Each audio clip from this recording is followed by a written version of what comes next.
Hello दोस्तों। तो जैसे कि हम डिस्कस कर रहे थे हमारा गेट का पेपर, गेट 2026, 3 वीडियोज ऑलरेडी आ चुकी है हमारे पास जिसमें हमने पेपर को सोल्व किया है। ये हमारी लास्ट वीडियो थी जिसके अंदर हम इस पेपर को कंप्लीट कर रहे हैं। बीच में हमारी क्लास रुक गई थी तो उसके लिए सॉरी। हम बात कर रहे थे हमारे क्वेश्चन की, और क्वेश्चन नंबर दोबारा से मैं लगा दूंगा। क्वेश्चन था हमारा 45। क्वेश्चन कुछ इस तरीके से था कि a symmetric rigid body has moment of inertia I1, I2, I3 about its principal axis 1, 2 and 3 respectively with I1 equals में I3 equals में I perpendicular, that is this one, and I2 is not equals to I. It is rotating in space with no torque. Torque equals में 0, that means कि angular momentum हमारा क्या हो जाएगा यहाँ पे constant.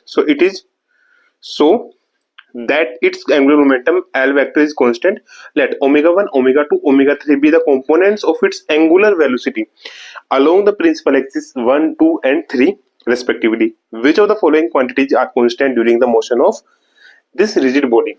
तो ये हमारा क्वेश्चन था जो हम कर रहे थे। यहाँ पे हमने 4 ऑप्शंस लिख लिए। इसके कौन कौन से ऑप्शंस हमें यहाँ पे गिवन है?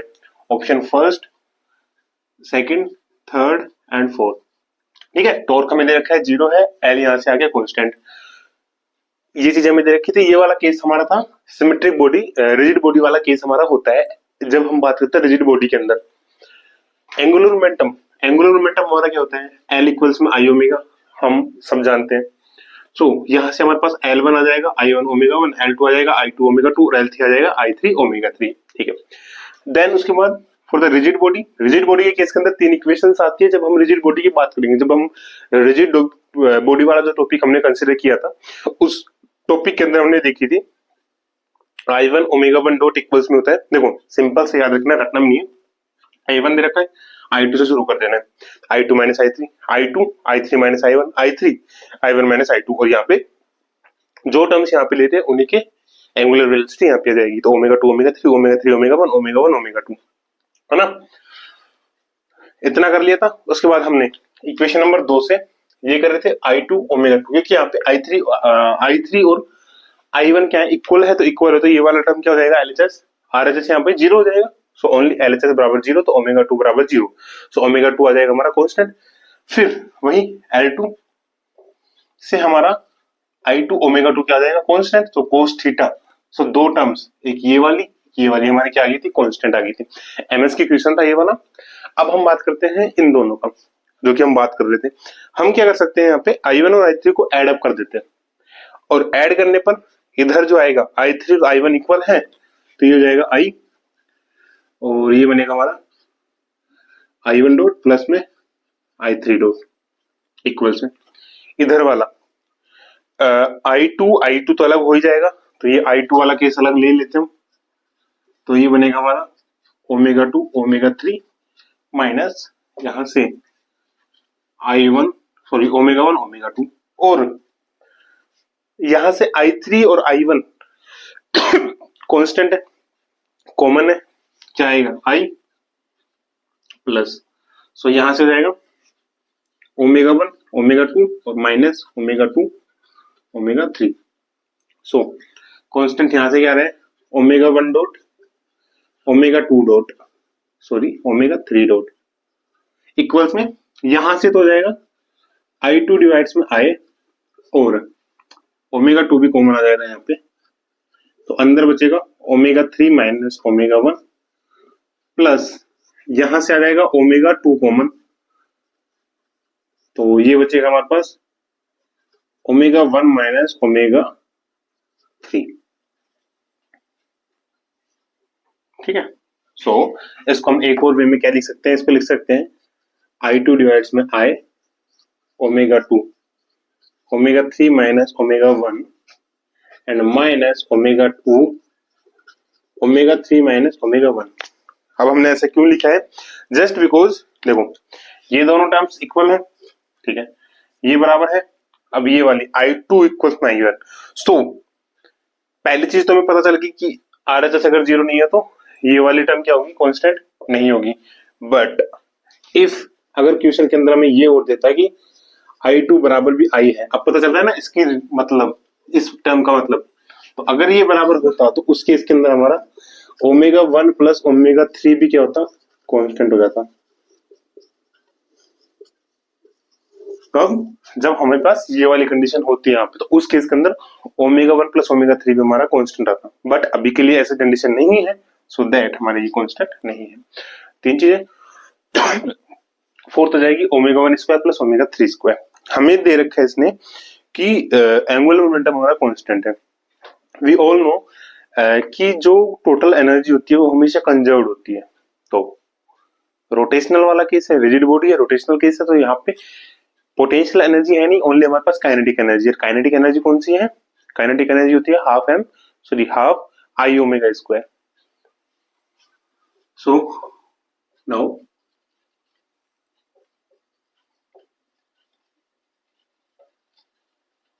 टोटल एनर्जी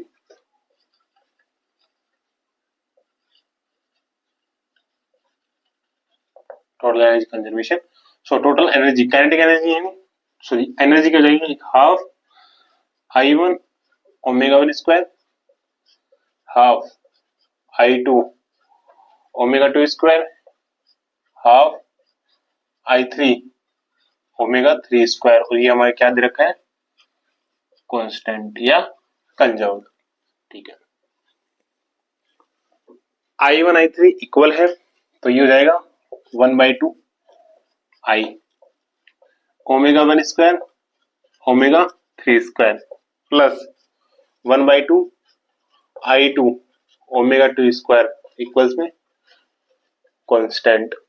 सो ये वाले टर्म ऑलरेडी हमने कांस्टेंट कर दिए, इसका कोई मतलब है नहीं, ये कांस्टेंट ही होता है। सो इसका मतलब यहाँ पे सीधा सीधा रिजल्ट क्या निकल के आ रहा है, ओमेगा 1 प्लस ओमेगा 3 का स्क्वायर, ये भी क्या होगा, कांस्टेंट होगा।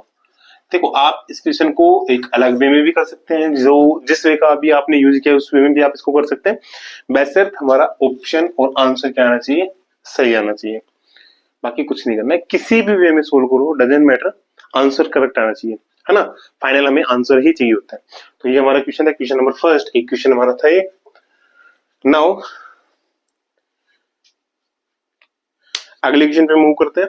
तो आई थिंक ये वाला क्वेश्चन आपका हो गया, देख लेना, एस ले लेना, एस ले लिया करिए।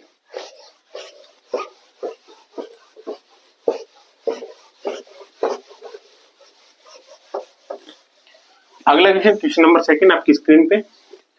ये क्वेश्चन आया था हमारा रदरफोर्ड स्कैटरिंग से, और इसमें दे रखा है an alpha particle moves towards a fixed nucleus carrying charge ZE with initial speeds V naught and impact parameter B. Starting from a large distance from the nucleus, its distance of closest approach is Rm and its speed there is Vm. Then which of the following options are correct or is correct? पहली चीज तो हमें यहाँ पे दो चीजें दे रखी है अगेन वहां पे, एक तो दे रखा है कि एंगुलर मोमेंटम कंजर्व करवा रहा है, सेकेंडली चीज इसमें दे रखी है कि हमें इक्वेशन प्रूफ करवा रहा है, किसमें, Rm में, R नोट और बी के अंदर इक्वेशन आएगी, किस तरीके से आएगी वो देखते हैं। सो उससे पहले हम ये देखते हैं कि यहाँ पे हो क्या रहा है एक्चुअल में। यहाँ पे तो हमारे पास कोई न्यूक्लियस दे रखा है हमें, और इसका चार्ज है ZE। अब नॉर्मली कोई पार्टिकल हमारा है यहाँ पे, है ना, ई चार्ज है, नॉर्मली आएगा, आने के केस में हम क्या मानते हैं कि अगर इससे टकराना है तो हमें इसकी तरफ आता है पार्टिकल, बट चार्ज अलग अलग सेम होने की वजह से क्या होता है, ये इस तरीके से निकल जाता है साइड से, जो कि हम एक्सपेक्ट करते हैं इसकी डिस्टेंस, ये वाली डिस्टेंस लेते हैं हम बी, जो कि इम्पैक्ट पॉइंट है। बट एक्चुअल इसकी जो वो होता है, कर्व होता है, वो होता है हमारा इस तरीके से, यहां से जाके और इस तरीके से चला जाता है, ये मतलब वापस आ जाता है, इधर जाता ही नहीं है रिपल्सन की वजह से। सो इसने क्या दे रखा है, यहां से जब यहां जा रहा है तो इसकी वेलोसिटी क्या है, वी नोट, और यहाँ पॉइंट, इस पॉइंट पे आने के बाद क्लोजेस्ट अप्रोच डिस्टेंस क्या है, Rm, और यहां से फिर ये वेलोसिटी इधर जा रहा है, ये वेलोसिटी हमें दे रखे Vm। ठीक है, जस्ट ये वाली थिंग थी, यहाँ पे पूरा हमारा हो चुका है। कौन सा क्वेश्चन था ये, रदरफोर्ड वाला, रदरफोर्ड स्कैटरिंग, है ना। ठीक है, अब यहाँ पे होता क्या है, तो पहली चीज रदरफोर्ड के अंदर आपको कुछ नहीं करना, फर्स्ट चीज आपको सिंपल से लगा देनी है angular momentum conservation.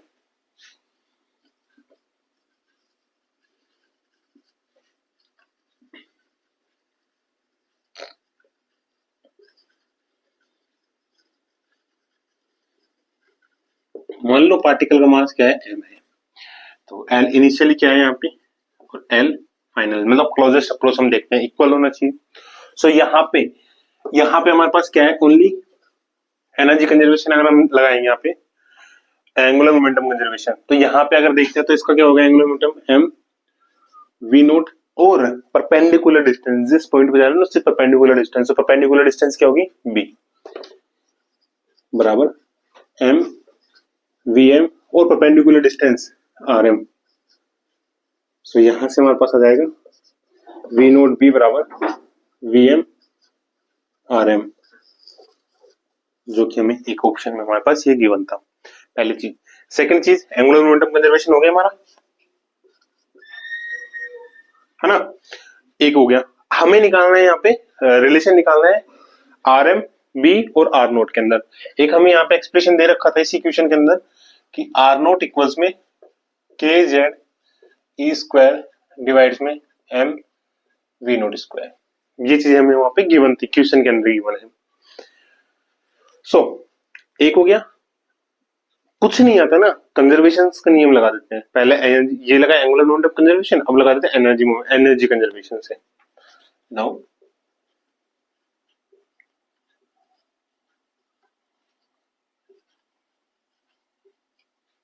Energy conservation, so in the case of energy conservation हम जानते हैं इनिशियली एनर्जी यहाँ के पॉइंट पे कोई पोटेंशियल एनर्जी नहीं होगी, सारी की सारी क्या होगी हमारी kinetic energy 1/2 m v not square. इस पॉइंट पे आने के बाद एनर्जी कम होगी, वेलोसिटी कम होगी, वेलोसिटी अगर कम हो रही है तो दैट मींस वो वेलोसिटी जो काइनेटिक एनर्जी है हमारी वो किसमें कन्वर्ट हो रही है, पोटेंशियल एनर्जी के केस के अंदर। सो 1/2 m vm स्क्वायर प्लस के जेड ई स्क्वायर डिवाइड में आर एम, है ना। अब हमें क्या दिया है इसने, हमें दिया है आर एम आर नोट और बी के अंदर रिलेशन। सो आर एम हमारे पास आ गया, वी एम को हटाना है और वी नोट को हटाना है। सो पहले वी एम को हटाएंगे, वी एम को कहां से हटाएंगे हम, यहां से, तो यहां से वी एम क्या आ जाएगा हमारे पास, क्या आ जाएगा हमारे पास वी नोट बी अपॉन में आर एम, हट गया, ठीक है। के जेड ई स्क्वायर कोई वैल्यू नहीं, के जेड ई स्क्वायर की वैल्यू यहां से रखेंगे। So k z e square की वैल्यू यहां से रखेंगे तो आ जाएगा m we note square r naught. So ये हो जाएगा 1/2 एम वी नोट स्क्वायर बराबर 1/2 एम इंटू ये चीजें v note square b square upon में are m plus m we note square r naught divides में आर एम, जो कटता है उसको कैंसिल आउट कर देंगे, 1/2 से 1/2 कैंसिल आउट हो जाएगा, यहाँ से 2 का फैक्टर आ जाएगा। Second M we note square M we note square M we note square, बाकी और कुछ जा रहा है नहीं। सो यहां से आ जाएगा 1 बराबर बी स्क्वायर अपॉन में आर एम और square plus 2 are nought upon में आर एम, ठीक है। सो इसको जब रीअरेंज करेंगे तो आ जाएगा R M square minus 2 are nought R M minus B square बराबर 0। इक्वेशन नंबर फर्स्ट, इक्वेशन आ गई। अब इस इक्वेशन से हमें निकालना है आर एम की वैल्यू, और आर एम की वैल्यू निकालने के बाद जो इसमें कंडीशन दे रखी है वो कंडीशन हम लगाएंगे। कंडीशन कहती है बी अपॉन में are note is much less than 1, तो वो कंडीशन लगाने के बाद आर एम की क्या वैल्यू आती है वो देख लेते हैं। सो श्रीधराचार्य से आर एम बराबर आ जाएगा plus 2 are note plus minus under root of इसका 4 R note square minus minus plus 4 B square divides में 2। सो ये आ जाएगा 2 आर नोट प्लस माइनस, हमें निकालना है बी अपॉन में आर नोट, तो यहाँ से 4 आर नोट बाहर निकाल लेते हैं। सो 2 आर नोट अंदर बचेगा 1 प्लस बी स्क्वायर अपॉन में आर नोट स्क्वायर डिवाइड्स में 2। सो आर एम आ जाएगा अपने पास r note plus minus are note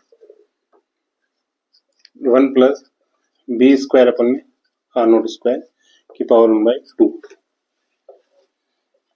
if b upon में are note is much less than 1, so 1 plus b square upon में are note square की power 1/2, ये हो जाएगा हमारा 1 प्लस बी स्क्वायर अपन में 2 आर नोट स्क्वायर, और upper terms higher order terms हम क्या कर देंगे यहाँ पे 0 कर देंगे। सो thus आर एम बराबर r note plus minus are naught 1 plus b square upon में 2 are note square. So r m बराबर r note plus minus are note plus minus B square upon में 2 are naught. अब देखो in the case of radius distance जो जब भी लेते हैं डिस्टेंस हमेशा पॉजिटिव होते हैं, नेगेटिव वे में हम लेके नहीं चलते, तो in that case also negative अगर डिस्टेंस लेते हैं तो ये पूरा कैंसिल आउट हो जाएगा, R nought minus are nought, और यहाँ पे माइनस आएगा, माइनस में रेडियस होती नहीं है तो हम क्या लेंगे सिर्फ पॉजिटिव वाला पार्ट। सो आर एम बराबर सिर्फ पॉजिटिव लेंगे तो 2 आर नोट, और यहाँ से जाएगा प्लस बी स्क्वायर अपन में 2 आर नोट। कब? जब बी बराबर आर नोट हमारा लेस देन 1 होगा। सो एक केस हमारा ये आ गया, एक केस हमारा ये आ गया, तो ये वाला तो हमारा करेक्ट है, ऑप्शन के साथ मैच हो रहा है, बट यहाँ पे ये मैच नहीं हो रहा है। एक ऑप्शन में दे रखा था 4 आर नोट प्लस में बी स्क्वायर अपॉन में 8 आर नोट, सेकंड ऑप्शन में दे रखा है आर नोट डिवाइड में 4 नहीं, हाँ 4 आर नोट प्लस में बी स्क्वायर अपॉन में 2 आर नोट, जो कि दोनों के दोनों ऑप्शन क्या है यहाँ पे गलत है। तो कुछ नहीं था इस क्वेश्चन के अंदर, रदरफोर्ड स्कैटरिंग इक्वेशन था, एंगुलर मोमेंटम कंजर्वेशन लगाया, यहाँ पे टोटल एनर्जी कंजर्वेशन लगाया। दोनों से, एक से ये आता है दूसरे से ये आता है। एंगुलर मोमेंटम कंजर्वेशन हम जानते हैं हमेशा क्या होता है, कंजर्व्ड होता है। सो एमवीआर आप जानते हो कहां से आता है, एमवीआर हम सीधा यूज करते हैं यहाँ पे। तो ये हमारा सेकंड क्वेश्चन था। नाउ ओके, अगले क्वेश्चन में दे रखा था consider a particle of mass m equals में 9 into 10 to the power minus 5 kg and charge q 3 into 10 to the power minus 4 c. In a uniform electromagnetic field E and B, the particle is released from the coordinates 0, 5, 0 at time t बराबर 0. Starting from an initial speed of 0, it come back to the y-axis for the first time at time t. The value of t in second. देखो चीजें क्या क्या दे रखी है, एक हमें ई दे रखा है, यहाँ पे ये दे रखा है 2 और जो दे रखा है एक्स कैप में, मैग्नेटिक फील्ड दे रखा है 3 और ये दे रखा है जेड कैप में। वेलोसिटी मान लो v x x cap, v y y cap, v z z cap. Charge हमें दे रखा है 3 into 10 to power -4 coulomb. Mass हमें दे रखा है 9 इंटू 10 टू पावर -5 kg। ठीक है, लाइक ये वोल्ट पर मीटर और सेकंड इनवर्स। ठीक है, यहाँ पे इसने टाइम पूछा है हमसे। अब देखना है इस केस के अंदर क्या है, सिंपल सी चीज है, इसने क्या पूछा हमसे, टाइम पूछा है कि टी बराबर 0 से स्टार्ट होता है, टी बराबर किसी टाइम पे वापस उसी पॉइंट पे आ रहा है, मतलब एक यहाँ इस पॉइंट पे शुरू होता है और इसी पॉइंट पे घूम के आ रहा है ना। तो एक पॉइंट से शुरू होकर किसी टाइम पर्टिकुलर टाइम पे उसी पॉइंट पे वापस आ रहा है, तो उस टाइप की मोशंस को हम क्या बोलते हैं, पीरियोडिक मोशंस, है ना।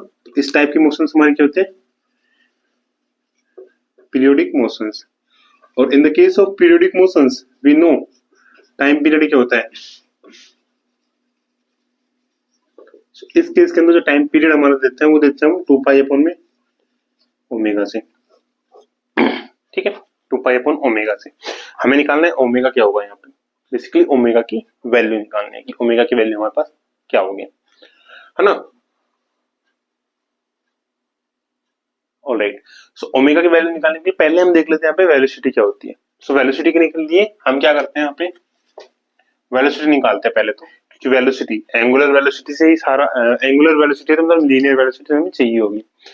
अब देखो पीरियोडिक मोशंस है ये वाला है, और पीरियोडिक मोशन के केस के अंदर हमारा जो एक जनरल इक्वेशन आती है एक्स या वाई के अंदर, वो आता है हमारा कांस्टेंट आएगा, फिर कोस ओमेगा टी, के x plus cos omega T. इस वे में हमारे पास एक इक्वेशन आती है पार्टिकल की, तो ये वाली इक्वेशन डिफाइन करनी हमारा आंसर आ जाएगा। करते हैं, लोरेंज फोर्स हमारा क्या होता है, लोरेंज फोर्स हमें देता है M D square V upon में डी टी स्क्वायर बराबर E vector plus V vector cross B vector और यहां से चार्ज क्यू। सो किसमें दे रखा है एक्स वाई जेड में। सो ये एक्स वाई जेड यहां से देख लेते हैं पहले कौन कौन सी टर्म्स यहाँ पे आती है। ये तो हमारा फिक्स हो गया, एक्स के अंदर है, ये वाले टर्म देख लेते हैं। सो पहले ये वाले देखेंगे तो v vector cross B vector i cap j cap k cap del upon sorry v x v y v z 003। So जब हम एक्स कैप की बात करेंगे तो in the case of x cap यहां से यह जाएगा 3 we y right plus j cap में 0 minus so minus 3 we x और यह आ जाएगा 0। So at that time 3 we Y J cap minus 3 we X J cap. Alright, तो आई और जे के अंदर आ रहा है, ये हमारा एक्स में है मतलब आई में ही है। सो ये सिर्फ दो ही टर्म्स आएंगी यहाँ पे, कौन कौन सी। So m D square we x upon में D T square plus m D square v y upon में D T square plus equals में यहां से क्यू और 2 एक्स कैप यहां से भी ये एक्स कैप में ये वाई कैप में 2 X cap plus 3 we Y X cap minus 3 we x Y cap. By comparison तो कंपेयर करेंगे तो यहां से M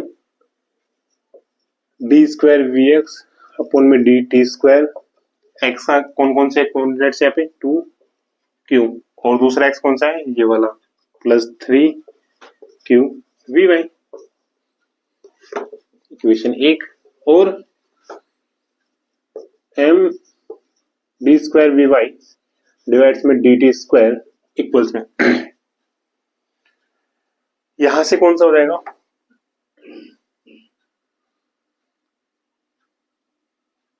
minus 3 q v x Y cap और वाई कैप हटा देते हैं m a o sorry m a ही होता है ना फोर्स तो ए आएगा ओनली, स्क्वायर नहीं आएगा यहाँ पे।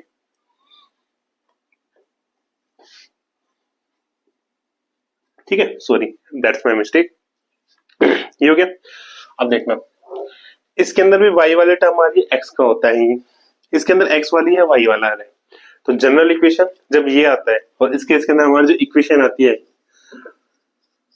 x अपॉन में D T square plus omega square x बराबर 0, यहां से ओमेगा निकलता है हमारा। तो इस इक्वेशन को देखते हैं, या तो यहाँ से वी वाई को रिप्लेस करते हैं या यहाँ से वी एक्स को रिप्लेस करते हैं। तो रिप्लेस करने के लिए हम क्या करते हैं, चलो इसको डिफरेंशिएट करते हैं टाइम के रेस्पेक्ट में। Equation first equation second, equation first को टाइम के रेस्पेक्ट में डिफरेंशिएट करेंगे तो ये आ जाएगा M D square we x upon में डी टी स्क्वायर इक्वल्स में ये कांस्टेंट है 0 हो जाएगा और यहां से बचेगा 3 q v y d v y upon में D t. So d square we x divides में D T square minus 3 q upon में एम डी वाई अपॉन में डी टी बराबर 0। D y upon d t d v y upon d t यह आ जाएगा minus 3 q by m v x. So ये यहाँ पे रखेंगे तो हमारा आ जाएगा d square we x upon में D T square minus 3 Q by m minus 3 Q by m v x बराबर 0। So d square we x divides में D T square equal sorry plus में 9 q square by m square we x बराबर 0। ये वाला form आ गया, मतलब small oscillation वाला फॉर्म आ गया। सो यहां से ओमेगा क्या आ जाएगा हमारा under root of this one, so 3 Q by M omega की वैल्यू आ गई। ये ओमेगा की वैल्यू हम कहाँ रख देंगे, यहाँ पे टाइम पीरियड निकालना है ना 10 टाइम पीरियड टी क्या आ जाएगा हमारा 2 पाई इंटू एम अपॉन में 3 क्यू, बस कुछ नहीं करना है, वैल्यू सब्स्टिट्यूट करनी है और हमारा आंसर आ गया। m की वैल्यू दे रखी थी हमें 9 into 10 to power minus 5 divides में 3 into 10 to power minus 4। So इससे ये कैंसिल आउट हो जाएगा, इससे भी ये जा गया, यहां से बचेगा 2 पाई डिवाइड्स में 10। सो ये हो जाएगा 2 इंटू 3.14 डिवाइड्स में 10। सो 82.6 डिवाइड्स में 10। सो 0.63 समथिंग सेकेंड हमारे यहाँ पे इसका आंसर आ जाएगा। 0.63 की समथिंग हमारे यहाँ पे इसका आंसर आ जाएगा। सो ये इस तरीके की क्वेश्चन था। देखो यहाँ पे इस वे में भी कर सकते हैं हम कि यहाँ पे ये इसके से dvy अपॉन dt की वैल्यू यहाँ पे सब्स्टिट्यूट करें, या फिर हम इसका डिफरेंशिएट करके टाइम के रेस्पेक्ट में यहाँ से dvx अपॉन dt की वैल्यू भी जब यहाँ पे रखेंगे तो उस केस के अंदर भी हमारे पास जो dvy वाली कांस्टेंट आएगी, ये वाली जो टर्म आएगी, यहाँ से हम ओमेगा निकाल लेंगे। ओमेगा निकालने के बाद हमारा वही ओमेगा की वैल्यू निकालते टाइम पीरियड हमारा निकाल रहा है। अब हमें कैसे पता है टाइम पीरियड निकाल रहा है, क्योंकि पीरियोडिक मोशन हमें क्लियरली दे रखा है कि एक टाइम हमें बताना है कि उस टाइम के बाद वो उसी पोजीशन पे आ रहा है, मतलब अपनी पोजीशन रिपीट कर रहा है। तो ये क्वेश्चन था, यहाँ पे कर लीजिए, स्क्रीनशॉट ले लीजिए इसका। अगला क्वेश्चन है, अगले क्वेश्चन में दे रखा था an atom has 2 energy levels with an energy difference 2.2 electron volt between them. A gas of these atoms is with 8 into 10 to power 20 atoms in the upper state and 5 into 10 to power 20 atoms in the lower state. Ignoring spontaneous emission, the maximum possible energy released by this gas of atoms by stimulated emission in joule is E joule, the value of E. So हमें एक चीज दे रखी है यहाँ पे 1.6 into 10 to power minus 19 coulomb. Upper state के अंदर दे रखे है 8 into 10 to power 20 atoms. Lower state में दे रखे हैं 5 into 10 to power 20 atoms. Energy दे रखा है डिफरेंस दोनों के बीच में 2.2 इलेक्ट्रॉन वोल्ट। जूल में निकाल रहे हैं तो पहले इसको जूल में चेंज कर लेते हैं। 2.2 into 1.6 into 10 to power minus 19। So ये जाएगा 16 दूनी 32, 16 दूनी 32 और 3 35 into 10 to power minus 19 joule, है ना। ओके, इसने बोला है कि एक तो ये डिफरेंस दे रखा था इसके बीच का डेल ई। इसने बोला है कि ऊपर से 2 तरीके के इमिशंस होते हैं, एक स्पॉन्टेनियस होता है, एक स्टिमुलेशन होता है। लेजर वाला टॉपिक है ये। तो एक स्पॉन्टेनियस होता है, एक होता है स्टिमुलस। स्पॉन्टेनियस के केस के अंदर क्या होता है कि यहाँ पे कोई डिपेंड नहीं करता। नॉर्मली यहाँ पे N1 और N2, अगर N2 ज्यादा है N1 ज्यादा है तो दोनों ही केसेस के अंदर स्पॉन्टेनियस हमारा नॉर्मल इमिशन होगा। But in the case of stimulus emission के केस के अंदर कंडीशन आती है पॉपुलेशन इन्वर्जन।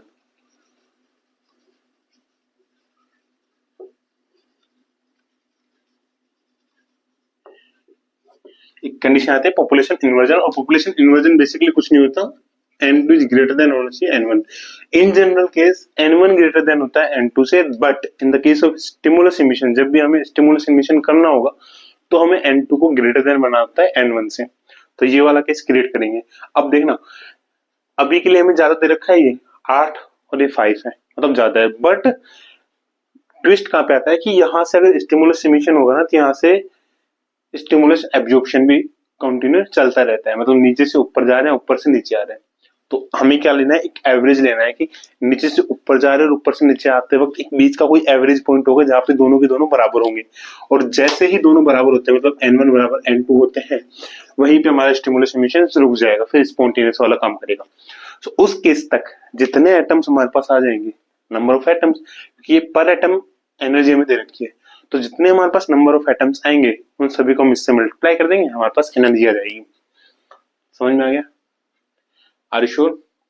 ओके, आप भी ट्राई कर सकते हैं इसको, इतना मैंने बता दिया। अब आपके किस तरीके से करना है आप भी ट्राई कर सकते हैं।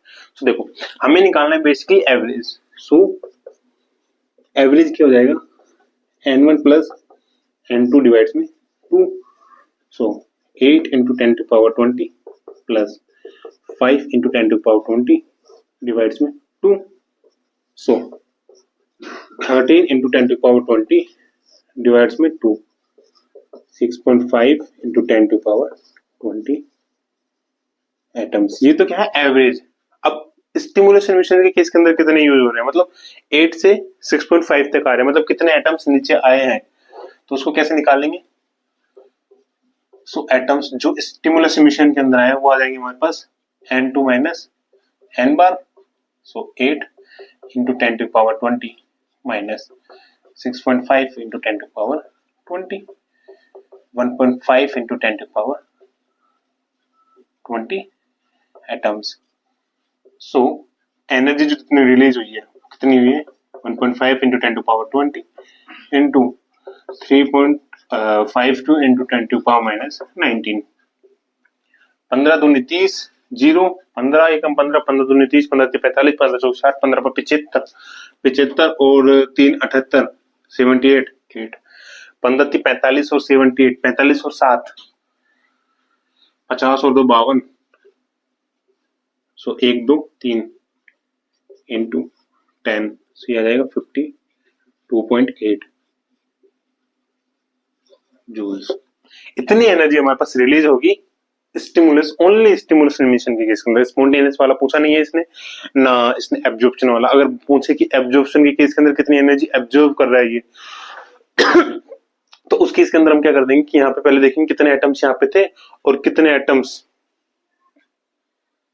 अच्छा एब्जॉर्ब नीचे से ऊपर जा रहे हैं, मतलब कम होंगे ना एटम्स, यहाँ पे कितने एटम्स कम हो रहे हैं, किस कंडीशन के आगे अंदर आके बराबर हो रहे हैं, तो वो वाला केस। सॉरी, तो ये हमारा ऑप्शन था इसका और ये आंसर था इसका। हो गया। The Hamiltonian of two interacting spin half particles is H equals में A upon H cut square S1 vector dot S2 vector, where S1 vector and S2 vector are the spin angular momenta of particle 1 and 2 respectively. Here A equals में 10.56 electron volt. The energy in electron volt required to induce an excitation from the ground state to the excited state. That means कि दो energy हमारे पास आएंगी यहाँ से इस Hamiltonian से, हमें पूछना है उनका डिफरेंस निकलवा रहा है, एक एक्साइटेड स्टेट की एक नॉर्मल ग्राउंड स्टेट की। तो एनर्जी गैप, एक तरीके से एनर्जी गैप कैसे निकालेंगे, एक्साइटेशन माइनस लोअर का। ठीक है, गिवन क्या क्या डाटा है, एक एच हमें दे रखा है a y h cut square S1 vector dot S2 vector. S1 और S2 जो दे रखा है हाफ स्पिन दे रखी है, ए की वैल्यू दे रखी है 10.56 इलेक्ट्रॉन वोल्ट। और अब की बार इन्होंने क्या दया कर दिया हमारे ऊपर कि इसने सिर्फ इलेक्ट्रॉन वोल्ट में ही पूछा है, जूल में नहीं पूछा है। दैट मीन कि हमें कन्वर्ट नहीं करना है। अगर आपको याद हो तो एलएस कपलिंग के अंदर हमने पढ़ा था,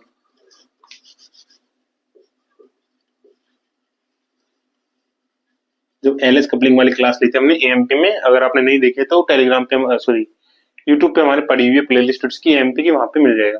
तो उसके अंदर हमने देखा था S1 vector dot S2 vector जो होता है वो होता है हमारा H cut square divides bye 2 S plus 1 minus S1 plus 1 minus S2 plus 1। ये हमारा होता है वेयर S1 हमारे पास हाफ दे रखे है, S2 हमारे पास हाफ गिवन है। जो S है वो होता है हमारा S1 plus S2 2 S1 minus S2, S1 plus S2 से S1 minus S2, S1 plus S2 करेंगे तो 1 आएगा और S1 माइनस S2 करेंगे तो 0 आएगा। मतलब ये वाली जो स्टेट होती है वो क्या आती है हमारी सिंगलेट, और ये वाली स्टेट क्या आती है ट्रिपलेट, है ना। इस फॉर्मूले से हमें पता चल रहा है कि जो इसके लिए एनर्जी आएगी वो लोअर आएगी, ग्राउंड स्टेट आएगी, और इसके लिए जो एनर्जी आएगी वो एक्साइटेड स्टेट की आएगी। तो यहाँ पे इसकी वैल्यू अगर सब्स्टिट्यूट करते हैं, सो फर्स्ट हमारा जाएगी S बराबर 0 की, इसके अंदर S1 dot S2 vector H cut square divides bye 2, ये 0 माइनस 1/2 प्लस 1/2 प्लस 1 क्या होता है 3/2, तो 1/2 प्लस 3/2 3/4 माइनस 3/4। इसको सोल्व करेंगे तो 3/4 माइनस 3/4 प्लस 3/4 3/2 और बाहर आ जाएगा तो minus 3 H cut square by 4। Second S बराबर 1 पे S1 vector root S2 vector ये हो जाएगा एच कट स्क्वायर डिवाइड्स में 2 माइनस 3/4 माइनस 3/4। सो ये अगर इसको सोल्व करोगे तो एच कट स्क्वायर बाई 4 आएगा। कर लेना सोल्व, यही आएगा, विश्वास करो मेरा, है ना। एनर्जी फॉर्म हम जानते हैं, वो हैमिल्टन ऑपरेटर दे रखा है तरीके से हमें ऑपरेटर की फॉर्म में। तो हैमिल्टन हमें दे रखा है यहाँ पे, हाँ हमें निकाल रहा है यहाँ पे एनर्जी। तो एनर्जी हमारे पास क्या आती है नॉर्मली कि एस को किसी पे ऑपरेट करा रहे हैं तो ये वाली चीज हमारे पास आती है, वो ऑपरेटर है, इनको ऑपरेट कराते हैं तो ये वाली चीज आती है। हैमिल्टोनियन से क्या निकालते हैं एनर्जी। सो एनर्जी जो आएगी वो क्या आएगी हमारे पास ए अपॉन में एच कट स्क्वायर और H cut square by 2 S plus 1 minus S1 plus 1 minus S2 plus 1, ये चीजें। सो फर्स्ट ऑफ ऑल ये क्या हो जाएगी हमारी ग्राउंड स्टेट, ये क्या हो जाएगी हमारी एक्साइटेड स्टेट। सो E1 हमारे पास हो जाएगा A/2 into -3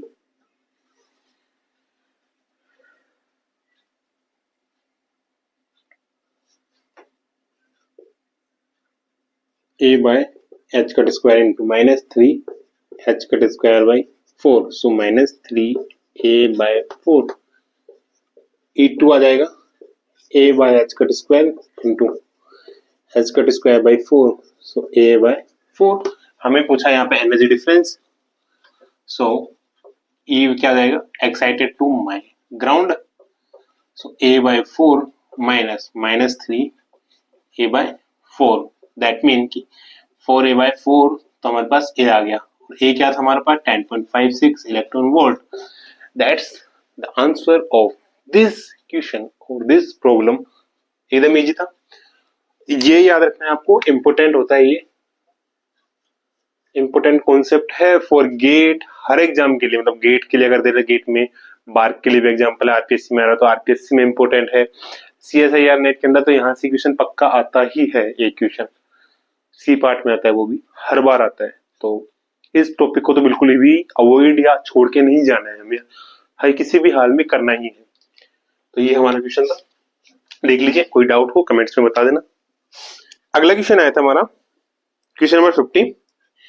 The output signal of a reverse biased photodiode on which light is incident is fed to an amplifier. The output voltage is digitalized by a 10-bit analog to digital converter which has a reference voltage of 5 volt. The smallest current ID that can be measured by the circuit in nanoampere. हमें एक circuit दे रखा है,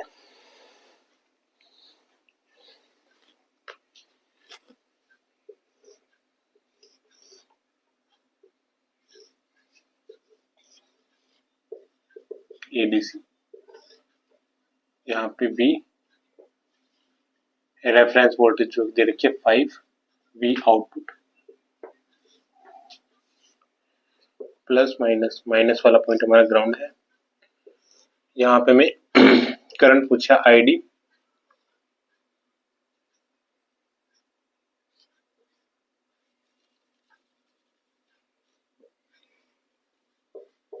VB, biased voltage RF, और ये देखिए 100 kilo ohm.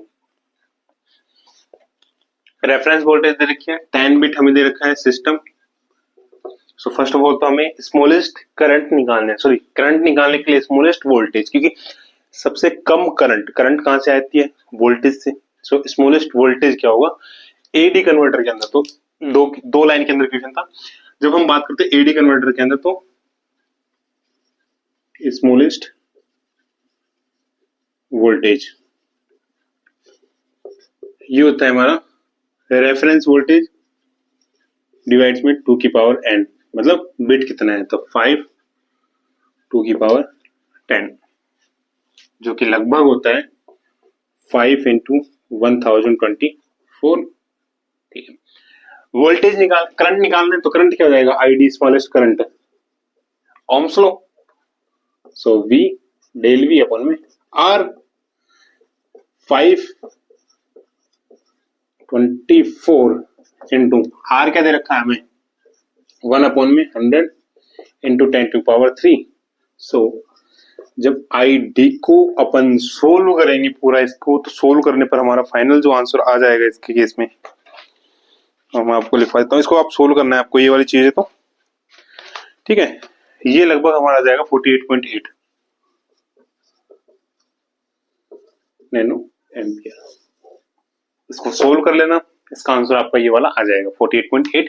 इसने बोला था 1 डेसिमल प्लेस तक हमें वैल्यू लेके आना, तो 1 डेसिमल दैट मीन की पॉइंट के बाद एक डिजिट आना चाहिए। तो ये क्वेश्चन था, इजी क्वेश्चन था, आई होप आपको समझ में आ गया होगा। नेक्स्ट क्वेश्चन है क्वेश्चन नंबर 51। इस क्वेश्चन में दे रखा था a capacitor is made of 2 circular metal plate of radius 1 meter separated by a distance of d 1 mm. The space between them is filled by a dielectric with permittivity epsilon r equals to 5. The capacitor is connected to a voltage V where t is in second. The maximum value of magnetic field in between the plates at a radial distance r equals to 0.5 meter from the center of the capacitor is B into 10⁻⁻6 Tesla, the value of P. Okay. So in this question, first of all we have to write which values have given और हमें क्या निकालना है। तो पहले हमें वो चीजें देख लेते हैं जो यहाँ पे बोला क्या है इसने, वो देख लेते हैं। ये बोल के चल रहा है कैपेसिटर प्लेट्स हमारे पास, सर्कुलर कैपेसिटर प्लेट्स इस तरीके से, ठीक है, दोनों इक्वल है मान लेना। ये रेडियस इसकी दे रखी है, रेडियस इसकी दे रखी है आर, और रेडियस में दे रखी है यहाँ पे 1 मीटर। इन दोनों के बीच की डिस्टेंस जो दे रखी है डी, वो दे रखी है हमें 1 mm मतलब 10⁻³ मीटर। वी दे रखा है हमें एक कोई भी पोटेंशियल स्रोत जोड़ रखा है यहाँ पे, इसको कनेक्ट कर रखा है दोनों प्लेट्स को। V जो कि है 10 sin 2 pi into 10⁻⁶ t epsilon r जो इन दोनों प्लेट्स के बीच में एक डाइलेक्ट्रिक मीडियम है, उसका एप्सिलॉन r हमें दे रखा है 5। अब हमें निकालना है यहाँ पे कोई पॉइंट है, यहाँ से इसके मिड पॉइंट से यहाँ पे 0.5 मीटर पे, इस पॉइंट पे मैग्नेटिक फील्ड क्या होगा, ये इसने पूछा है। सो हमें पता है जब भी हम कैपेसिटर प्लेट्स का यूज करते हैं इस तरीके का, मतलब प्लेट छोड़ो प्लेन ले रहे हैं, किसी वायर के अलोंग ले रहे हैं, किसी सिलेंडर के अलोंग ले रहे हैं, या स्फेयर के अलोंग ले रहे हैं, सो इन दैट केस हम यूज करते हैं एम्पियर्स लॉ। और एम्पियर्स लॉ कहां से आता है हमारा, Maxwell equation, Maxwell's 4th equations, और उस मैक्सवेल्स 4 इक्वेशंस का इंटीग्रेशन फॉर्म, ठीक है। सो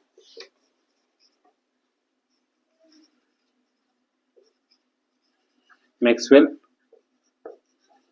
4th equation in form of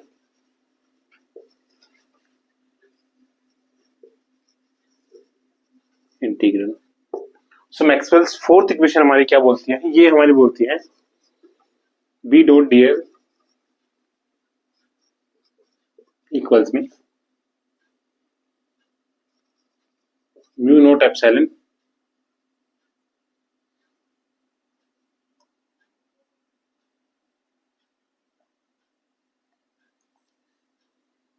और d अपन में dt E vector dot ds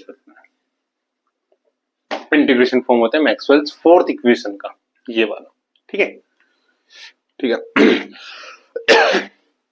हमें निकालना है r डिस्टेंस पे। तो जब भी हमारे ऐसी कोई वैल्यू आए कि उस रीजन के अंदर है, मतलब कोई भी पॉइंट है ना उस रीजन के अंदर है, तो दोनों जगह पे हमें डिस्टेंस वही वाली लेनी होती है। जब उस रीजन से बाहर की तरफ जा रहा है तो यहाँ पे तो हमें वही वाली डिस्टेंस लेनी है जहां तक पूछा है, और यहाँ पे हमारी एक्सट्रीम वैल्यू मतलब आर है, कैपिटल आर है, तो वहां तक लेने, उसके बाद का नहीं लेना है। अभी के लिए अंदर है तो यहाँ पे आ जाएगा।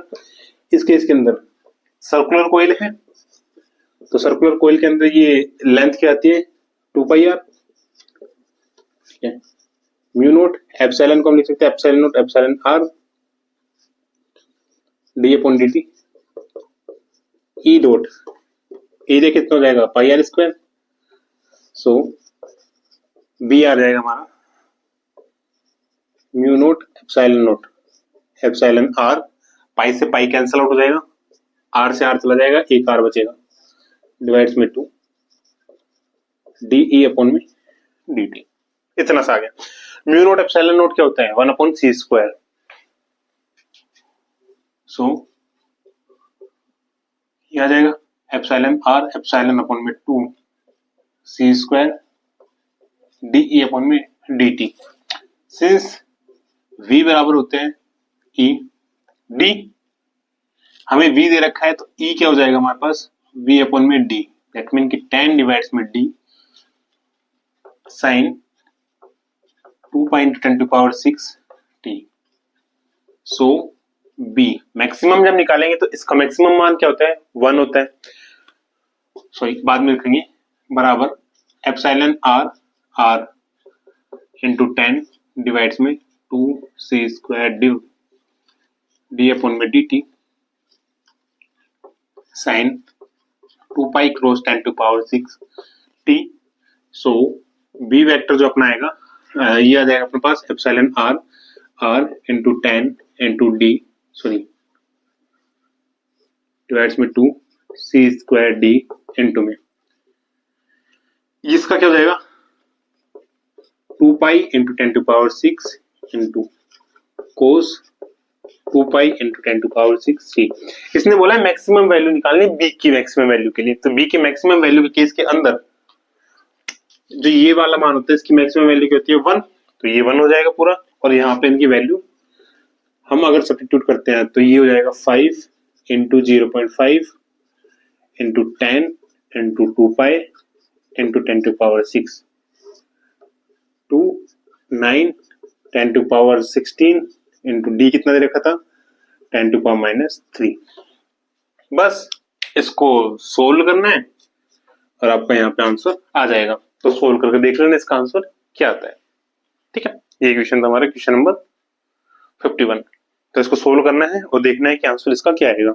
नेक्स्ट क्वेश्चन है क्वेश्चन नंबर 52, और क्वेश्चन नंबर 52 के अंदर दे रखा था कि the rotational spectrum of a diatomic molecule consist of lines of equal spacing with an interval of 20 centimetre inverse. Its moment of inertia is found to be I naught into 10 to power -47 kg kilogram meter square. The value of I naught. Okay. Rotational spectrum के case के अंदर जब भी हमारी बात आए कि सारी स्पेक्ट्रम रेखाएं इक्वल स्पेसिंग के अंदर है तो वो होता है हमारा 2b बराबर 20 सेंटीमीटर स्क्वायर, तो b बराबर होता है यहाँ पे 10 सेंटीमीटर, और जो b होता है वो आता है हमारा रोटेशनल कांस्टेंट।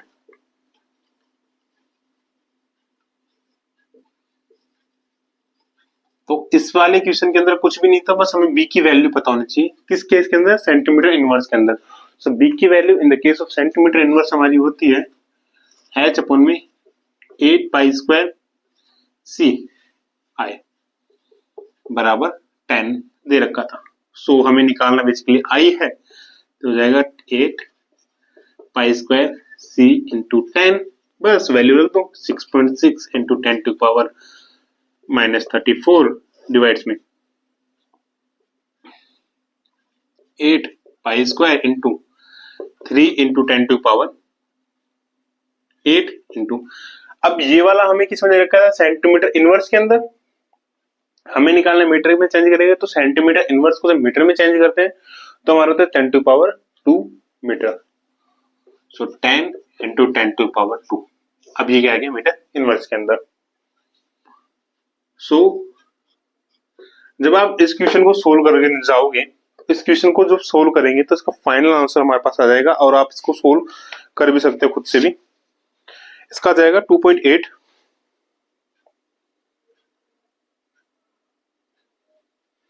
लगभग इसका आंसर आ जाएगा 2.8 इंटू 10⁻⁻47 kg मीटर स्क्वायर। और हमसे पूछा गया था 2.8, 1 डेसिमल प्लेस तक पूछा था, तो 2.8 इसका क्या हो जाएगा, करेक्ट आंसर हो जाएगा। ऑलराइट, समझ में आ गया? ठीक है, छोटा सा क्वेश्चन था, ज्यादा बड़ा था नहीं, लेकिन इंपॉर्टेंट है। स्पेक्ट्रोस्कोपी के अंदर आपको पढ़ना है rotational spectroscopy, vibrational spectroscopy and फिर उसके बाद आता है इलेक्ट्रॉनिक स्पेक्ट्रोस्कोपी। तो वहां से क्वेश्चन हर बार आते हैं, CSIR नेट के अंदर भी आते हैं, गेट के अंदर भी आते हैं। इसकी भी प्लेलिस्ट आपको और इसकी वीडियोज आपको हमारे चैनल पर मिल जाएगी। इसी चैनल पे AMP की प्लेलिस्ट AMP नाम से प्लेलिस्ट है चैनल पे, उसके अंदर आपकी इसके क्लासेस डिटेल डेप्थ के अंदर आपको सारी चीजें मिल जाएंगी, किस तरीके से चीजें वर्क करती हैं।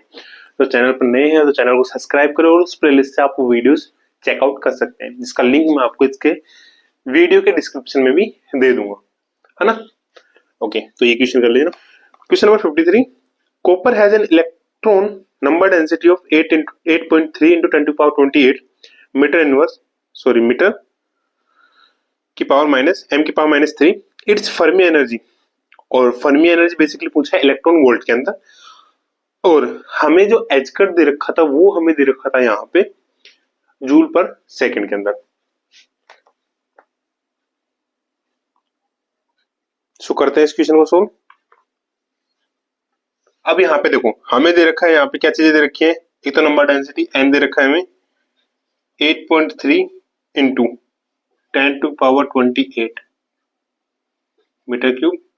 दूसरा हमें दे रखा है यहाँ पे, ठीक है, बस ये दे रखा है, एच कट दे रखा है 1.05 या 1.06 इंटू 10⁻34 जूल पर सेकंड। ME दे रखा था 9.1 इंटू 10⁻31 kg, और charge of electron 1.6 into 10⁻⁻19 coulomb. Fermi energy पूछा है इलेक्ट्रॉन के केस के अंदर, पूछा है इन द केस ऑफ 3D। तो नॉर्मली जब कोई भी केस ना दे तो 3D के अंदर हमें देखना है, और उसका फॉर्मूला होता है h का स्क्वायर अपॉन में 2m 3 पाई स्क्वायर n की पावर 2/3। सो 2/3 से यहाँ पे हमारे पास मीटर की पावर -2 आ जाएगा। तो इसको जब सोल्व करेंगे हमारे पास तो ये आ जाएगा EF बराबर 1.06 इंटू 10⁻34 स्क्वायर डिवाइड्स में 2 इंटू 9.1 इंटू 10⁻31 इंटू में 3 पाई स्क्वायर इंटू में 8.3 इंटू 10⁻28 और इसकी पावर आ जाएगी 2/3। जस्ट हमारे पास ये क्वेश्चन, कुछ भी नहीं करना था अलग से इसके अंदर, इतना से क्वेश्चन था, और इसको हम जब सोल्व कर लेंगे, अब देखना इस पूरे क्वेश्चन को आप जब सोल्व कर लोगे अपने आप से, सो उस केस के अंदर हमारी जो एनर्जी आएगी, जो फाइनल एनर्जी यहां से आएगी, वो एनर्जी हमारी आएगी जूल के अंदर, ठीक है, क्योंकि ये जूल में है और ये केजी के अंदर है, ये मीटर स्क्वायर यहां से आएगा नीचे, एंड ऑल्सो यहाँ पे सेकंड दे रखा है, तो वो हमारी आएगी मीटर स्क्वायर जूल के अंदर। जूल को जब हम इलेक्ट्रॉन वोल्ट के अंदर चेंज करेंगे तो वो हम बेसिकली कर लेंगे, जो वैल्यू हमारे पास है उसको 1.6 इंटू 10⁻⁻19 से मल्टीप्लाई करना है, और हमारे पास इलेक्ट्रॉन वोल्ट में एनर्जी आ जाएगी। अब ये एनर्जी क्या है ये कमेंट्स में बताना है आपको, है ना, पूरा मैंने बता दिया, बस इसको सोल्व करना है। हमारे पास इक्वेशन आ जाएगी यहाँ पे पूरी वैल्यू, इसके अंदर 1.6 इंटू 10⁻19 का डिवाइड करना है और हमारे पास ये वैल्यू आ जाएगी, और इसका जो फाइनल आंसर होगा वो हो जाएगा 7.0। अब मेरे को ये वैल्यू आप कमेंट्स में बताना कि ये वाली वैल्यू क्या आती है आपकी, है ना, जिसके बेसिस पे हम निकालेंगे 7.0 वैल्यू यहाँ पे आएगी हमारे पास। तो ये क्वेश्चन था हमारा क्वेश्चन नंबर 53। इजी क्वेश्चन था, करने लायक क्वेश्चन था, आराम से फॉर्मूला बेस्ड क्वेश्चन था। तो अभी जैसे आपने ये 3D के केस के अंदर देखा, ऐसे आपको देखना है 2D के केस के अंदर क्या फॉर्मूला यूज होता है, 1D के केस के अंदर क्या यूज होता है, तो वो आपको खुद से देखना है, राइट। ठीक है, नेक्स्ट क्वेश्चन है question number 54। 2 1 kg blocks are connected to 2 massless springs of spring constant 8 Newton per meter and 4 Newton per meter. This system is kept on a frictionless horizontal floor with one end of a spring attached to a wall. They are performing oscillatory motions along the x-axis with the normal mode frequencies omega h and omega l. The ratio of omega h and omega l are. So हमें यहाँ पे system दे रखा है इस तरीके से और दो ब्लॉक दे रखे हैं हमें, दोनों का मास सेम है 1 kg और इसका मास भी क्या है सेम है 1 kg। स्प्रिंग से कनेक्टेड है, मासलेस स्प्रिंग से, और स्प्रिंग कांस्टेंट हमें क्या दे रखा है K1 दे रखा है हमें 8 न्यूटन पर मीटर, और यहाँ पे K2 जो दे रखा है वो दे रखा है हमें 4 न्यूटन पर मीटर K2। दो मास है तो x1 x2, दो हमारे पास क्या होंगे इक्विलिब्रियम पोजीशन के किसके अंदर डिस्प्लेसमेंट वेक्टर्स होंगे x1 x2। ओमेगा 1 ओमेगा 2 मतलब नॉर्मल फ्रीक्वेंसीज निकालने के लिए हम यूज करते हैं यहाँ पे स्मॉल ऑक्सीलेशन वाला case v minus omega square t बराबर 0।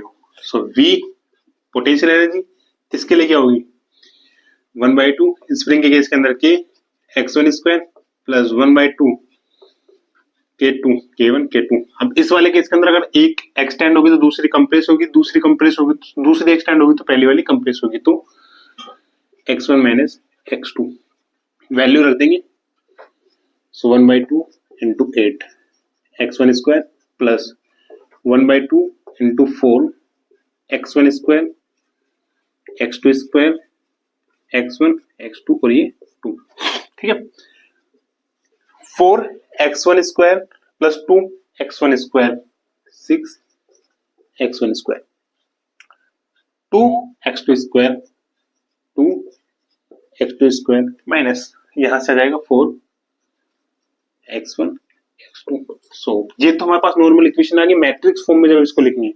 सो मैट्रिक्स में हम क्या ले लेंगे, इसका डबल डेरिवेटिव करेंगे x1 के रेस्पेक्ट में, v का डबल डेरिवेटिव 12 x और y का करेंगे तो -4 xy -4 और x2 का डबल डेरिवेटिव तो 4। इसी तरीके से काइनेटिक एनर्जी, दो मास है तो दो काइनेटिक एनर्जी की टर्म्स आएंगी कि x1 डॉट स्क्वायर माइनस 0 दे मास 1 दे रखा है ना, और ये जाएगी x2 डॉट स्क्वायर। सो मैट्रिक्स फॉर्म में जब लिखेंगे t का x1 डॉट के रेस्पेक्ट में दो बार डेरिवेटिव क्या हो जाएगा 1, और इसका दो बार करेंगे तो 0। सो इस इक्वेशन में रख देंगे वैल्यू, सो जाएगी 12 -4 -4 4 माइनस अंडर मल्टीप्लाई करेंगे तो omega square 0 0 omega square.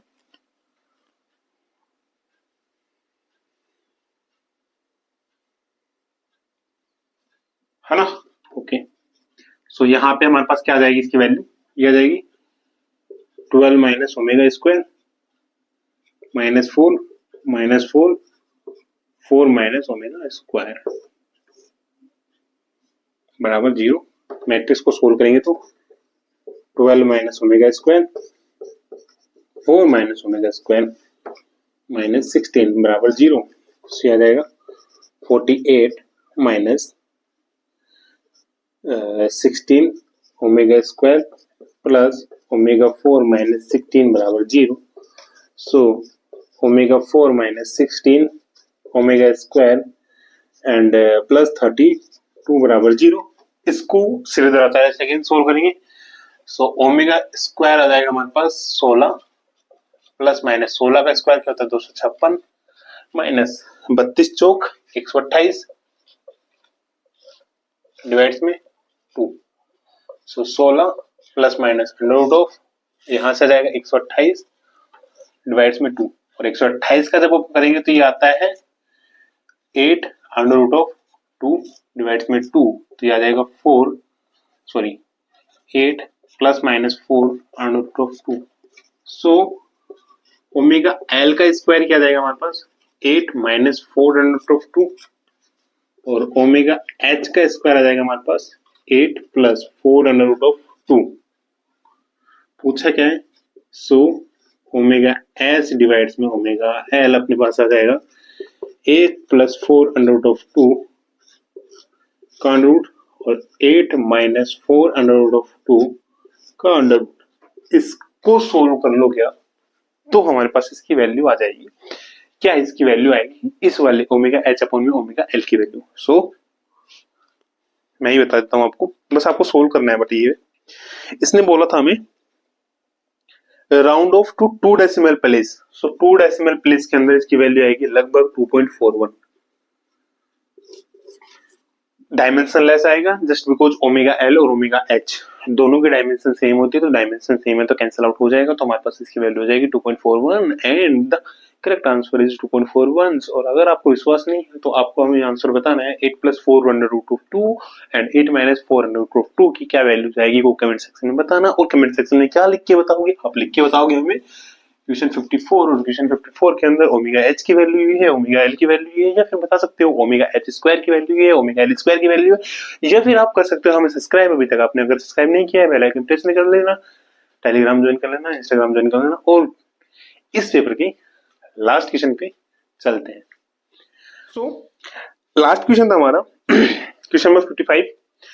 A 15 centimeter long scale is held horizontally with one of its end on the edge of a 1 meter high table and the other end resting on one's index finger. As the finger is removed, the scale starts rotating about its end on the table. After 0.1 second, during which it has rotated by a negligibly small angle but has gained a rotational speed as it leaves the table and fell vertically towards the ground. When its center of mass has fallen by 0.5 meter, it has rotated by an angle theta. So, what is the value of theta? Alright. So देखो हमारे पास situation दे रखी है कि यहाँ पे मान लो कोई है, ये हमने एक प्लेट ले रखी जिसकी लेंथ है 15 सेंटीमीटर, हाइट है इसकी 1 मीटर। यहाँ पे मैंने एक बार इसको ऐसे रोक रखा है, और रोकने के बाद क्या होगा, ये नीचे जाएगा फिर ये फ्री फॉल मोशन करेगा। सो जहां तक रोक रखा है तब तक ठीक है, जैसे हमने छोड़ा ये इधर आ गया, इधर आते ही अब इसकी जो वेलोसिटी करेगी क्या करेगा, ओमेगा एंगुलर वेलोसिटी ओमेगा करेगा। दैट मीन कि हमारे पास एक ओमेगा का फैक्टर यहाँ पे आएगा। टाइम हमें दे रखा है कितना, 0.1 सेकेंड। ठीक है, हमें निकालना है बेसिकली यहाँ पे कि ये नीचे जब आ रहा है उसमें कितना टाइम ले रहा है ये, है ना, फ्री फॉल मोशन जो कर रहा है। इन the case of free fall के अंदर हमारे न्यूटन सेकेंड लगता है एस बराबर हाफ GT स्क्वायर। सो एस हाइट हमें दे रखी है, ठीक है, हाइट हमें दे रखी है, सेंटर ऑफ मास से हाइट हमें दे रखी है 0.5, टी हमें निकालना है यहां से, सॉरी टाइम नहीं निकाल रहा, टी हमें यहाँ पे निकालना है कि टी इसका क्या होगा, हमें निकालना है थीटा। अब जब भी बात करेंगे ना रोटेशनल मोशन की, तो थीटा हमारे पास होता है ओमेगा टी, बिकॉज हम जानते हैं ओमेगा बराबर डी थीटा अपॉन में डी टी, तो थीटा बराबर ओमेगा। सो एक तो हमें निकालना है ओमेगा, दूसरा हमें निकालना है टी। ओमेगा और टी कहां से निकलेगा, मेजर डाउट हमारा आप यहाँ पे आता है ना। ओके, ओमेगा क्या होता है, वेलोसिटी, ठीक है, और हम जानते हैं जो एक्सेलरेशन होता है अल्फा, एक्सेलरेशन अल्फा जो होता है वो क्या होता है, ओमेगा डिवाइड में टी। चलो एक काम करते हैं, पहले एक ही करके करते हैं, है ना, एक साथ नहीं करते। देखो रोटेशनल मोशन के अंदर मास हमारा आएगा नहीं, मास की जगह क्या आता है हमारा मोमेंट ऑफ इनर्शिया। रोड का moment of inertia centre of mass, यहाँ पे सेंटर क्या लोग, इसका जो मोमेंट ऑफ इनर्शिया होता है वो होता है ml²/12। बट एक एंड के अलोंग अगर हम देखते हैं तो ml²/L तो होता ही है, एंड के अलोंग इसमें वो एक्स्ट्रा पार्ट भी जुड़ जाता है, मतलब L/2 वाला पार्ट। तो इसका जो मोमेंट ऑफ इनर्शिया आएगा किसका, रोड का, वो जाएगा ml²/12 plus m। L square कितना दे रखा था, L/2 का स्क्वायर। सो इसको सोल्व करेंगे तो ml²/12 प्लस ml²/4। सो इसको जब सोल्व करेंगे क्या जाएगा हमारा ml²/3। क्या है हमारे पास, moment of inertia in of rod at the edge या वन एंड, रोड का मोमेंट ऑफ इनर्शिया आ गया। फिर दूसरा आता है torque due to the gravity, इसके ऊपर जो टॉर्क लगेगा कि रोटेशनल मोशन है तो टॉर्क में काम करेंगे, टॉर्क हमारा ये लगेगा हमारा mgl/2 मोमेंट ऑफ इनर्शिया के along, sorry centre of mass के अलोंग टॉर्क लगेगा। इस सेंटर पे यहाँ पे जो है इस सेंटर जब ये छोड़ेंगे तो यहाँ पे इसके अलोंग टॉर्क लगेगा, तो mgl नॉर्मली होता है, लेकिन यहाँ पे l/2 इसकी लेंथ ही आधा l/2 ये हो गया। हमें निकालना क्या है, त्वरण रोटेशनल, वो भी टॉर्क। फोर्स क्या होता है, देखो लीनियर मोशन फोर्स क्या होता है, ma, तो यहाँ पे फोर्स करता है, फोर्स की जगह टॉर्क आता है, m की जगह मोमेंट ऑफ इनर्शिया आता है, a की जगह अल्फा आता है। तो हमने वो निकालना क्या है, अल्फा t अपॉन में i, ये होता है mgl डिवाइड्स में 2 डिवाइड्स में i क्या हो जाएगा हमारा ml²/3। सो ये आ जाएगा हमारा m और m सेम है, 3g डिवाइड्स में 2l, 3 into g 9.8, 2 into l 15 centimetre मतलब 0.15 मीटर, तो 3 इंटू 9.8 दिया जाएगा 0.3, ठीक है। सो यह आ जाएगा 10 इंटू 9.8, सो 98 रेडियन पर सेकंड स्क्वायर। हमें निकालना है ओमेगा। सो ओमेगा कैसे आएगा, सो ओमेगा होता है अल्फा टी, वही है ना त्वरण हमारा ए बराबर क्या होता है हमारा v अपॉन टी। सो v हम ले रहे हैं ओमेगा, टी हम ले रहे हैं, ए हम ले रहे हैं अल्फा। सो ओमेगा क्या होगा अल्फा टी 98, टी क्या दे रखा था हमें 0.1 सेकंड पे, सो 9.8 रेडियन पर सेकंड। ओमेगा आ गया, टी निकालना है, टाइम कितना लग रहा है फ्री फॉल मोशन के अंदर। तो फ्री फॉल मोशन के अंदर मैंने बोला था ये वाला लगता है, एस हमें दे रखा है यहाँ पे, एस हमारा क्या है 0.5, वो लग रहा है 1.2 G T square. So T square हमारा हो जाएगा 1 डिवाइड्स में 9.8, सो टी बराबर अंडर रूट ऑफ 1 अपॉन में 9.8। और इस टी को जब सोल्व करेंगे अपन, तो इस टी को सोल्व करने पर हमारा कुछ आंसर आता है यहाँ पे 0.319 सेकेंड, 0.312 सॉरी 319 सेकेंड। तो टाइम आ गया, ओमेगा आ गया, निकालना था हमें एंगल, ये वाली चीज। सो थीटा हमारे पास क्या जाएगा 9.8 इंटू 0.319, सो थीटा आ जाएगा, इनको मल्टीप्लाई करेंगे 319 को 98 से, 2 7 8 1 8 और 7 15 5 1 8 3 24, 24 से 1 25, 81 का 8 8 9 1 9 8 17 7 1 9 2 18 9 27 और 1 28, सो 2 6 2 1 3 यहाँ पे लगा हुआ था, ये यहाँ पे 4 1 2 3 4 3.126 ये आ जाएगा 126। और ये हमारे पास दे रखा है रेडियन के अंदर, हमें निकालना था ये डिग्री के अंदर। सो डिग्री के अंदर निकालने के लिए बेसिकली इसको मल्टीप्लाई कर देंगे 180 डिवाइड्स में पाई से। अब अगर हमें डिग्री से रेडियन में निकालना हो तो उसके लिए हम कर देते हैं पाई डिवाइड्स में 180। सो यहाँ से हमारे पास थीटा आ जाएगा हमारे पास 179.1 डिग्री। तो इतना एंगल जो एंगल ये बनाएगा वो कितना बनाएगा 179.8, मतलब ऑलमोस्ट 80 का मान सकते हैं, मतलब यहाँ से छोड़ेंगे तो ऑलमोस्ट 80 का एंगल मान सकते हैं, लगभग 80 का। तो अगर मान लो कि जैसे कि एमसीक्यू के अंदर आता है उसके केस के अंदर, तो फिर भी हम इसको आइडेंटिफाई कर पाएंगे कि अगर 179.1 दे रखा है आसपास इसकी वैल्यू से थोड़ा बहुत हम देख पाएंगे। अगर इसके अलग कोई वैल्यू दे रखी है तो हम क्या करेंगे वहां पे 180 की सबसे अप्रोक्सीमेट वैल्यू कौन सी उसके according. But in the case of NAT तो हमें पूरा का पूरा सोल्व करना पड़ेगा। बट सोल्व करने से पहले हमें ये देखना है कि फाइनल आंसर में जो निकलवा रहा है वो क्या निकलवा रहा है। उल्टा वे में अगर चल पा रहे हैं हम तो चल सकते हैं, नहीं चल पा रहे हैं तो फिर सीधा जहां तक सोल्व होता है वहां तक सोल्व में करना है। बाकी ये था हमारा क्वेश्चन। गेट का जो पेपर था अभी 2026 का, सारे क्वेश्चंस ऑलमोस्ट हमने अच्छे तरीके से डिस्कस कर लिए हैं। फिर भी इन क्वेश्चंस के अंदर कोई भी डाउट है आपके कहीं पे भी, कमेंट सेक्शन में बताना। उस क्वेश्चन का नंबर लिख के आप बता देना कमेंट्स में, या फिर अलग से कोई भी क्वेश्चन है आपका जिसका आपको सॉल्यूशन चाहिए, जिसका सॉल्यूशन आपको एकदम इजी वे में और सही तरीके से चाहिए, तो हमारा टेलीग्राम आप ज्वाइन कर सकते हैं। टेलीग्राम पे आप हमें अपने डाउट शेयर कर सकते हैं, हम वहां पे आपके डाउट सोल्व करेंगे। बाकी अगला पेपर कौन सा करना है सोल्व, कमेंट सेक्शन के अंदर बताना कि कौन सा पेपर हमें सोल्व करना है। जैसे अभी CSIR नेट का पेपर हुआ था, वो पेपर सोल्व करना है या फिर कोई अलग पेपर हमें सोल्व करना है, तो कमेंट सेक्शन में बता देना। बाकी कोई टॉपिक्स तो हम बीच बीच में लेके आते ही रहेंगे, छोटे छोटे टॉपिक्स की वीडियोस भी आपके लिए बनाते रहेंगे। बाकी पढ़ते रहिए फिजिक्स, पढ़ाते रहिए फिजिक्स।